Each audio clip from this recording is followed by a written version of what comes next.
တူညီတဲ့ဘာသာစကားတွေမတူညီတဲ့ယဉ်ကျေးမှုတွေမတူညီတဲ့လူအတိုင်းဝိုင်းတွေကြားတဲ့ယူစားရုန်းကန်နေရတဲ့သူမွေးရမြင်တဲ့အလံဝင်းနေအောင်မပေါ်မီရဲ့ချစ်ချင်းမြတ်တာတွေငတ်မလာတဲ့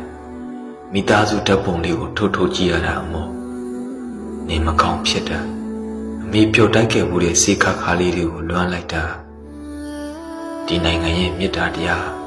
သိကိုအတားကြီးတဲ့အမေရဲ့ကိုကောင်းဖို့အတွက်ဆိုရင်ဘယ်သူကောင်းကိုချနေရမလဲပဲတွေးနေတတ်ကြတာကိုရဲ့ဝမ်းစာအတွက်ဆိုဇက်တူသာစားတတ်တဲ့လူအတိုင်းဝိုင်းကြီးပါအမေရဲ့ကိုရဲ့အိမ်မိုးမလုံးမတော့မိုးဆိုတာကိုသိခံရတော့မှာပေါ့မိုးချိုးဖြစ်တော့လေရင်စည်းခံရုံပေါ့အမေရတခါတလေတော့လေထင်သေးစွာကြည့်ရတဲ့မျက်လုံးတွေကိုမုန်းမိတယ်အမေစင်ပြေလားလို့မေးတယ်အစင်ပြေပါလေဆိုပြီးတကယ်မညာချင်တော့ဟန်ဆောင်မျက်နှာဖုံးနေရဲ့နောက်ွယ်မှာပျော်စရာတွေကတကယ်ရှားတယ်အမေ